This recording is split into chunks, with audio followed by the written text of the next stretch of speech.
늙고 혼자 사는 것이 참 서럽습니다. 살아보신 분은 아마 아시겠죠. 늘 우리가 경험하는 바지만 거울 보기가 싫고 사진 찍기가 싫은 것이 나이를 먹어가면서 나도 모르게 배우지도 않았는데도 알게 되는 그런 일들인 것 같습니다. 더더욱 늙은 이 시간에 혼자 산다는 것은 더더욱 힘든 일이 아닌가 싶습니다. 그러나 언제나 젊은 날이 있는 것은 아니죠. 어느 순간 늙게 되고 그리고 외로워지게 되고 때로는 서러움 때문에 모든 것을 포기하고 싶은 그런 때도 있게 됩니다. 어느 순간 늙어가고 있는 내 자신의 모습을 보면서 지나왔던 젊은 시절이 참 그립기도 하고 또 때로는 감사하기도 하고 그날이 있었기 때문에 오늘 또 늙은 시간이 있었다는 것에 대해서 만족하게 되기도 하고 젊었을 때 알지 못했던 그 지혜, 생각, 가치관 그것이 나이를 먹어가면서 또 선물처럼 내게 다가오는 그런 경험도 젊은 날에 하지 못한 그 경험을 우리가 또 하게 되는 것이 사실인 것 같습니다. 나이를 먹으면 할 일이 더러 있습니다.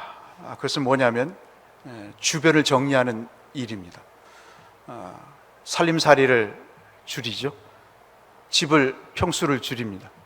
차도 좋은 차에서 정말 두 내외가 타고 다닐 수 있는 자그마한 차로 줄입니다. 생활비도 연봉 1억을 넘는 생활에서 200만 원이면 족한 그런 삶의 사이즈로 줄이게 되는 때가 오게 되죠. 참 이것이 근데 쉽지가 않습니다. 버리고 또 줄인다는 게 생각보다 그렇게 쉽지가 않음을 우리는 삶 속에서 경험을 하게 됩니다. 줄이지 않으면 너무 많게 되면 나중에 떠날 때 참 어렵기 때문에 그렇습니다. 지금 줄이지 않으면 참 떠나게 될 때 쉽지 않기 때문에 그런 거죠. 걸리는 일이 많고 또 생각나는 그 눈에 아른거리는 사람들이 있어서 줄인다는 게 참 쉽지 않습니다. 그러나 남은 것을 정리하는 것은 지금까지 살아왔던 일보다 참으로 중요하고 오히려 더 중요하다고 볼 수 있을 정도로 우리가 우리 삶을 이렇게 덜어내는 것이 참 중요하다는 말씀을 드리고 싶습니다. 그래서 나이가 먹으면 무엇을 남길 것인가, 무엇을 전해줄 것인가, 이것이 나이를 먹어가면서 우리가 갖는 그런 고민 중에 고민이 아닐 수가 없습니다. 마지막 인생을 살면서 아브라함이 그런 일을 지금 시작하려고 합니다. 아브라함이 가나안 땅 헤브론에서 아내를 잃게 됩니다. 127세의 그 노인의 아내를, 지금까지 평생 함께 살아왔던 그 아내를 잃게 됩니다. 그리고 3년이 지나죠. 사별한 지 3년 후에 40이 된 늙음하게 아들을 장가 보내는 일을 그가 마지막 인생에 남은 일로 정리를 하고자 합니다. 죽음을 앞둔 100세의 노인이 그 외아들의 결혼 문제를 준비하는 것이 어찌 보면 참 숭고하리만큼, 그 참 존귀하다고 느낄 만큼 그렇게 큰 성결한 의식과 같이 느껴질 정도로 아들의 결혼 준비를 자기 인생의 마지막 일로 시작을 하고 생각을 하고 그 일을 추진합니다. 종을 부르죠.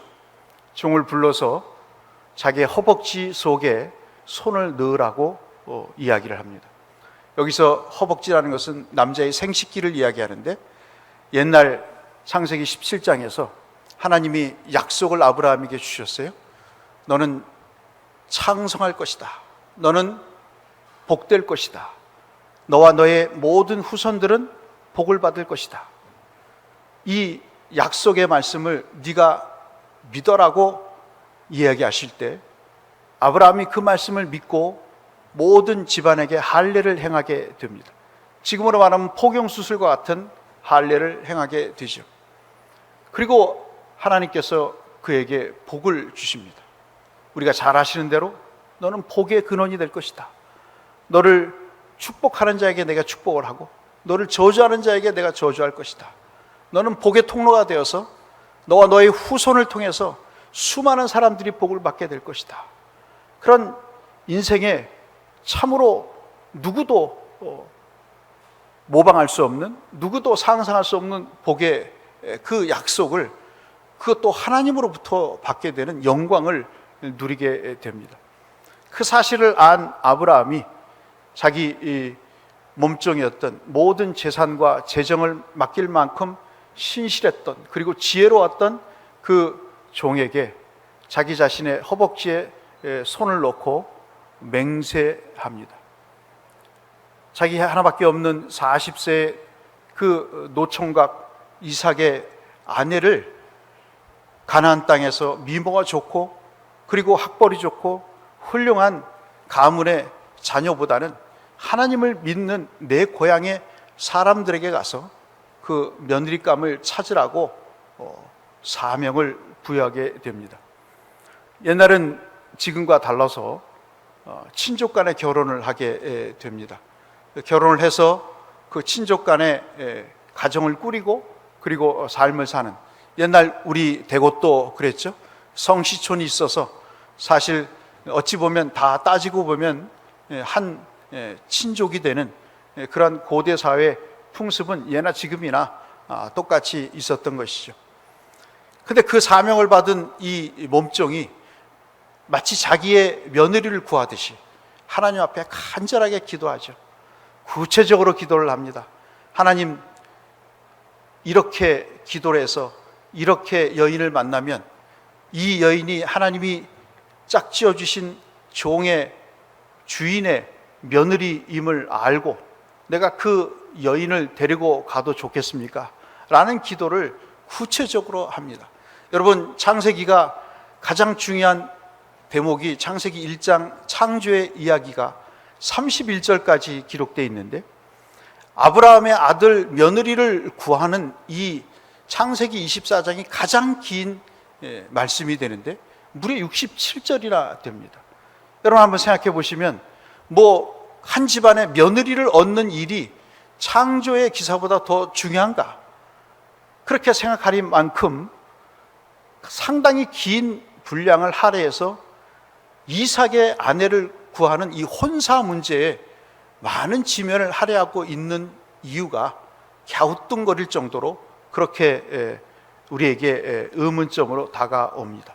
좌우간 이 사명을 받은 종이 여러분 아시는 대로 라반의 집에 가서 그 리브가를 만나는 그 내용이 우리가 알고 있으신 이 바로 이삭의 혼사의 문제입니다.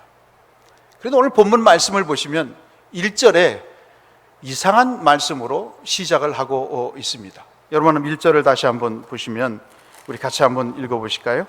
참 우리가 이런 복을 받고 이러한 은혜를 누리기를 참 소원하는 말씀이기도 한데요. 여러분, 이 아브라함이라는 그 명칭 빼고 여러분의 성함을 넣어서 한번, 나이가 많아 늙었다는 것이 좀 유감스러우실 수 있겠지만 여러분의 성함을 넣어서 한번 읽어보시면 그 느낌이 다릅니다.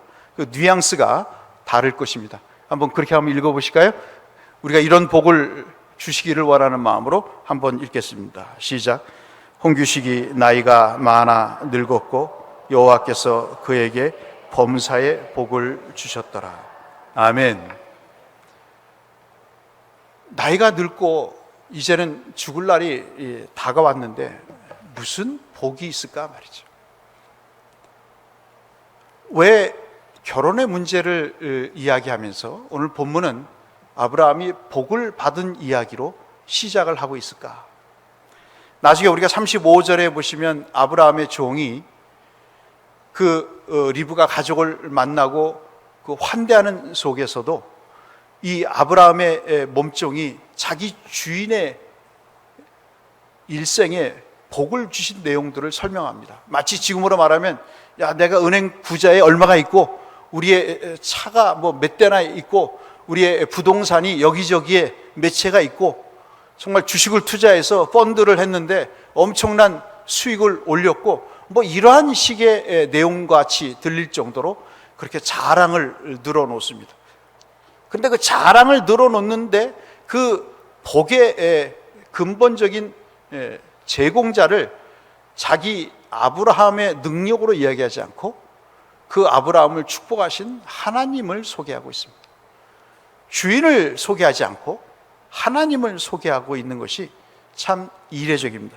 여러분 35절을 한번 화면과 성경을 보실까요? 35절에 종이 말하는 것입니다. 그 리브가 그 나중에 아브라함의 며느리가 될, 소위 말해서 다시 말씀드리면 촌수로 따지면 아브라함의 사촌의 가족들에게 이 말을 하는 것이죠. 여호와께서 나의 주인에게 크게 복을 주시오.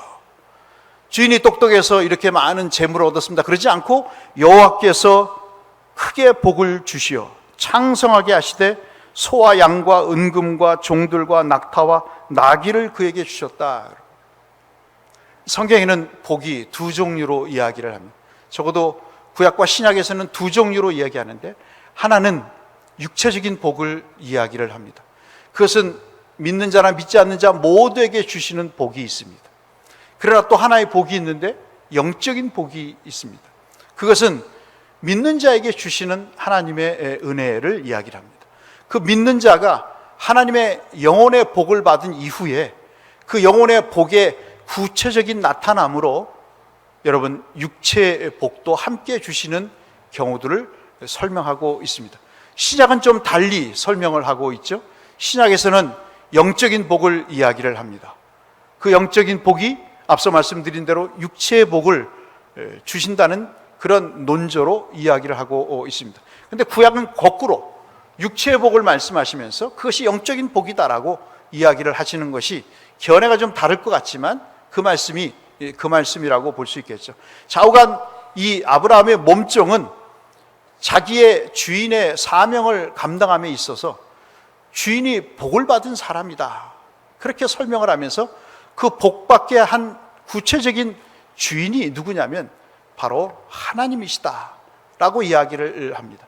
어찌 보면 리브가의 가족에게 까맣게 잊어버렸던 하나님, 사라가 분명 불임이라는 사실을 창세기 11장 30절에 잘 알고 있던 나홀의 그 가족들의 상황 속에서 그렇게 힘겨운 가나안 땅에 들어가서 정말 죽이라도 한 그릇 하루에 먹고 살면 괜찮을 것이다 라고 생각했던 그 소위 말하는 사춘의 이야기를 들으면서 그가 여전히 하나님을 붙잡고 있고 여전히 하나님의 복을 그가 누리고 있다는 아브라함의 몸종의 이야기를 라반과 그의 가족들이 들으면서 잊혀졌던 하나님을 기억하게 되고, 그 하나님이 진짜 살아계시는구나, 그 사촌이 아브라함이 진짜 하나님을 붙들고 갈대아 우르를 떠나서 그 우상을 섬기면서 돈 몇 푼 만지면서 웃음을 자아내고 그 돈 때문에 행복했던 그 인생을 청산하고 가나안 땅, 알지도 못한 그 땅을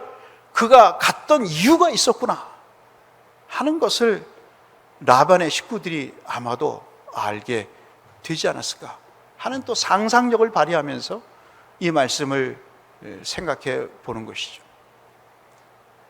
1절에서도 34절에서도 주님은 이 아브라함의 입을 통해서 그리고 종의 입을 통해서 하나님의 복을 이야기를 합니다.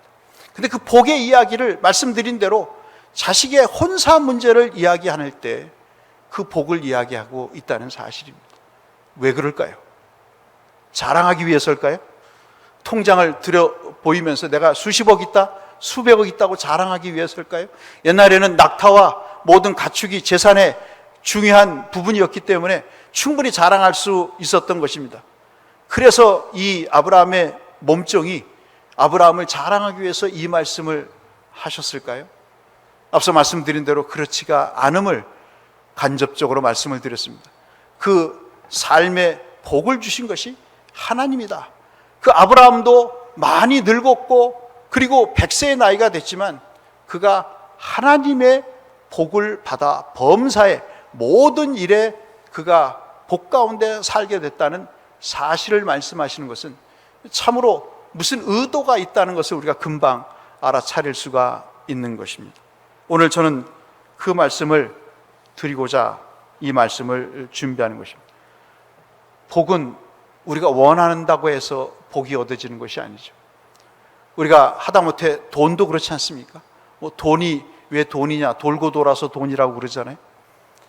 그것이 맞는 말인지 안 맞는 말인지 모르겠습니다만, 돈은 순환의 기능이 있기 때문에, 피와 같기 때문에 그가 순환되지 않으면 안 되는 기능이, 특성이 있어서 그런 말이 나왔겠죠. 그러나 내가 복을 원한다고 해서, 내가 돈을 원한다고 해서 내가 완벽하기 때문에 주어지는 것이 복은 아닐 것입니다. 여러분과 제가 잘 아신 대로 하나님이 그저 주셔야 그것이 복인 것이죠. 내가 노력에 의해서 얻어졌다면 그게 어찌 복이겠습니까? 실력이죠.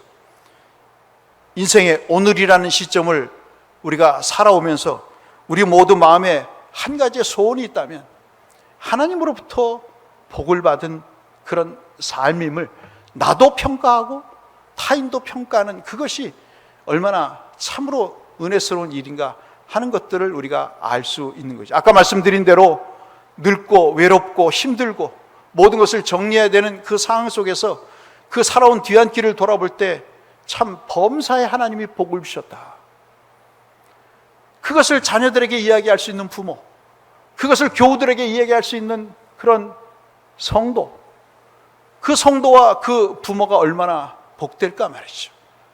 그것이 많고 적음의 물리적인 양을 따져서가 아니고, 액수를 따져서가 아니고, 내 인생을 돌아볼 때 범사에 하나님이 내게 복을 주셨다고 이야기할 수 있는 목사, 장로, 권사, 집사가 얼마나 성공한 사람일까 하는 생각을 부러운 마음으로 이 말씀을 상고하게 됩니다. 아들을 결혼시키시면서 아브라함은 그 하나님을 붙들 수밖에 없다는 결심을 내리게 됩니다.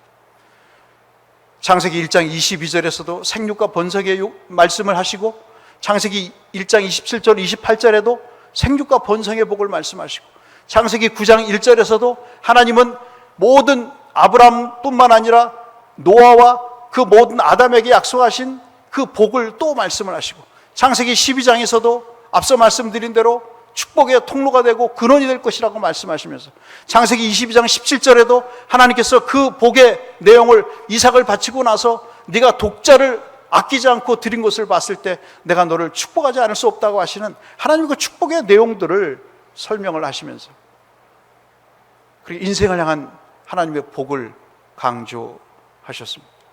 아브라함은 그 하나님을 믿었던 것이죠. 갈대아울에서 앞서 말씀드린 대로 우상이나 만들어서 돈 몇 푼 부자에 들어오는 것을 즐거움으로 낙으로 삼는 그 인생을 포기하고 하나님의 부르심을 받아서 구원의 새로운 세계를 그가 갈망하고, 알지 못하는 땅을 그가 감으로 인해서 하나님께서 그에게 영과 육의 복을 주시는 그 감격을 경험하면서 그가 한 가지 잊을 수 없었던 것은, 내가 그 하나님을 붙들고 범사의 복을 누리며 살았던 것처럼 내 아들도 며느리와 함께 이 복된 가정을 이루기를 원하는 100세 된 늙은 노인의 한 바람이 이 이야기를 시작하게 하시는 것이죠. 그에게는 분명한 자녀에 대한 원칙이 있었습니다.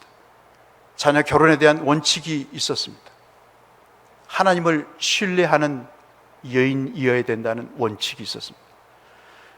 나처럼 하나님의 약속을 믿고 바라보는 여인이어야 된다는 분명한 소신이 그에게 있었습니다. 학벌을 자랑하고 미모를 자랑하고 돈 몇 푼을 자랑하는 그것이 결혼의 기준이 되지 않는, 하나님을 나처럼 믿고 의지해야 될 그 며느리가 우리 가정에 나처럼, 사라처럼 한 가정을 이루어야 된다는 그 생각에 그는 변함이 없었던 것이죠. 아들을 믿지 못해서였을까요? 아들이 보니까 시원찮아서, 믿음이 시원찮아서 이 며느리가 좀 호된 며느리가 들어와서 이 멍청한 아들을 휘어잡고 그 아들의 정신머리를 고쳐놔야 되는 그런 생각을 갖고 있었을까요? 그렇지 않습니다. 아브라함은 아들 이삭에게 믿음을 받던 거죠. 그 믿음을 함께 공유할 수 있는 그 여인이 아내가 되어야 된다는 믿음의 약속의 신념이 그에게 있었던 것입니다. 아시다시피 사라는 창세기 11장 30절에 말씀드린 것처럼 그런 불임 여인이었습니다. 근데 하나님을 향해 그가 기도할 때 아들 하나만 주면 좋겠습니다 하고 하는 그 기도 중에 하나님은 하늘의 별과 같이 땅의 모래와 같이 복을 주겠다고 약속을 하셨어요.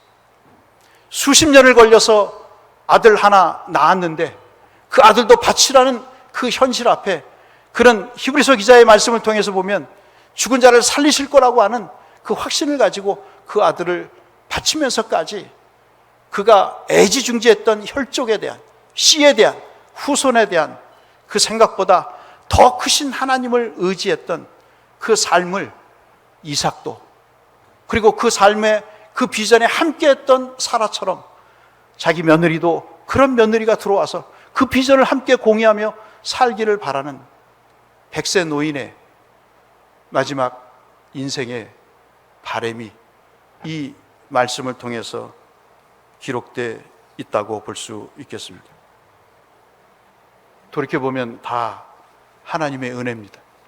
어느 것 하나 복이 아닐 수가 없는, 지금 우리가 여전히 느끼시는 거지만 지금 여기 계시는 이 자리에 우리가 존재하는 것도 하나님의 복이 아니면 불가능한 그런 고백을 우리 모두가 하듯이 말이죠. 돌아보면 모든 것이 다 복입니다. 그러면서 오늘 본문은 우리에게 딱 한 가지의 메시지를 전해주시는 것 같아요. 늙음악해 우리가 할 수 있는 일이 뭘까? 그것은 하나님 앞에 기울어지는 것이다. 내 인생의 황혼이 지지만은 그 황혼이 50대 질지 60대 질지 70대 질지 80대 질지 아니면 100세 넘어서 질지, 저는 저희 어머님 장모님을 모시고 있습니다마는 그렇게 노인네가 놀라신 경우를 처음 봤습니다. 저희 막내가 무슨 얘기 끝에 할머니에게 말씀을 하더라고요. 지금 중학교 2학년짜리가 뭐라고 얘기를 하냐면 자기가 환갑이 될 때까지 할머님 살아계시라고. 그래서 이 둔한 머리로 계산을 해봤어요. 얘가 지금 중학교 2학년인데 또 환갑도 모르고 환갑이 몇 살이냐 그러더라고요. 그래서 60이라고 얘기했더니 계산을 해보니까 저희 장모님이 130세가 되셔야 제 막내가 60이 되는 때가 되더라고요. 그 말씀에 놀라시더라고요. 놀람의 스펙트럼을 느꼈습니다. 그 놀람에는 몇 가지의 의미가 있을 것이다. 불가능하다는 놀라움, 그때까지 사시고 싶다고 하는 바람, 그리고 진짜 그때를 보고 싶다고 하는 노인네의 염원도 엿볼 수가 있었습니다.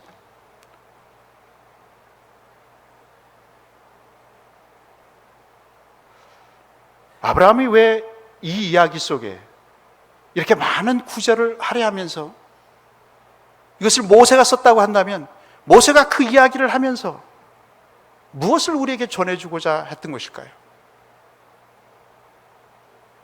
인생은 정리해야 할 때가 오는데 그 정리하는 것 중에 가장 중요한 것 중에 하나가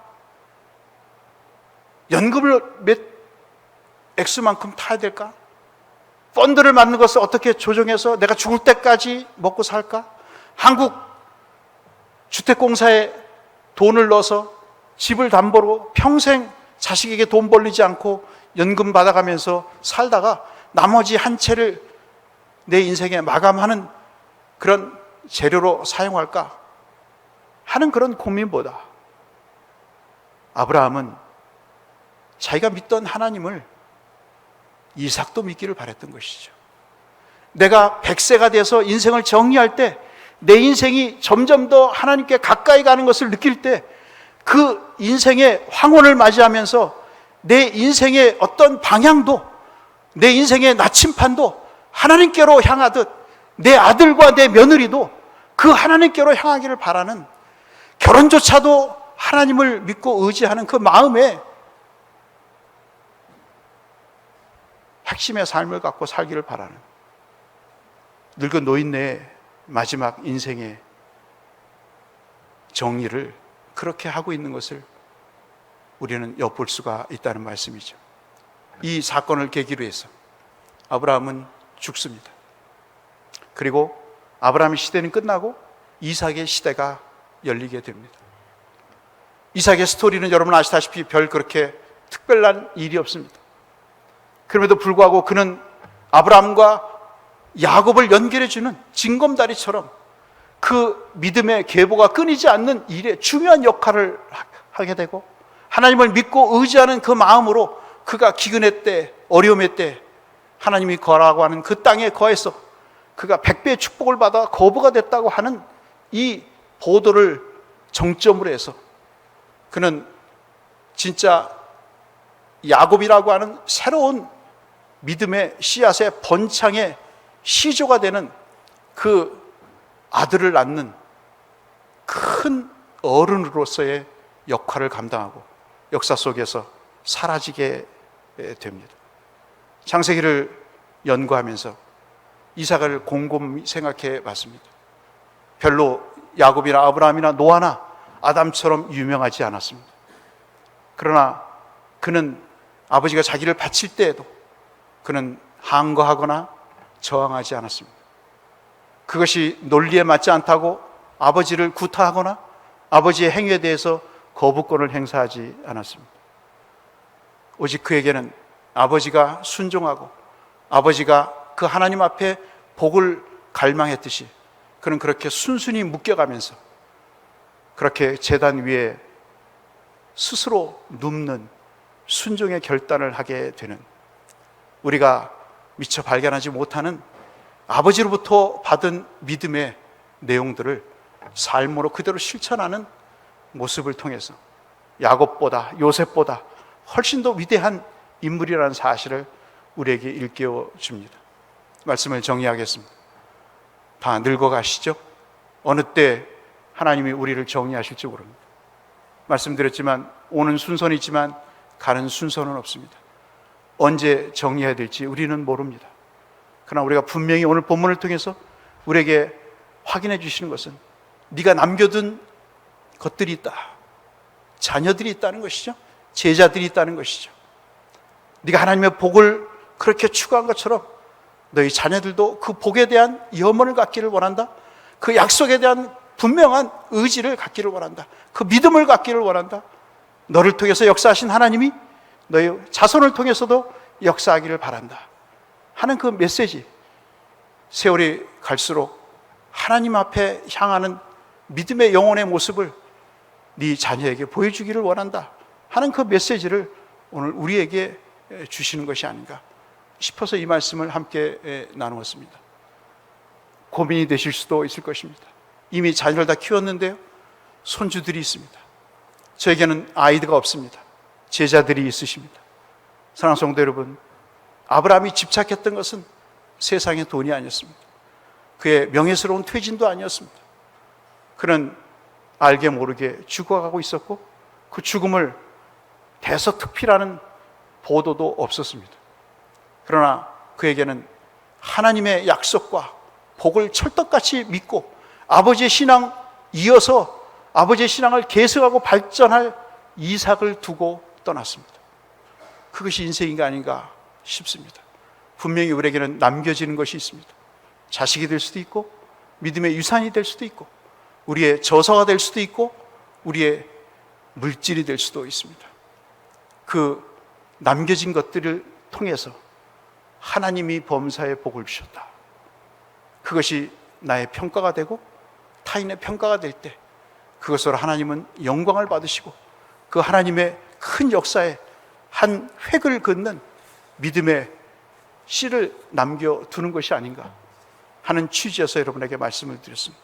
여러분과 여러분의 자녀들, 여러분의 후손들이 그러한 복을 받아 누리시는 복된 가정, 가문이 되시기를 주님의 이름으로 축원합니다. 기도하겠습니다.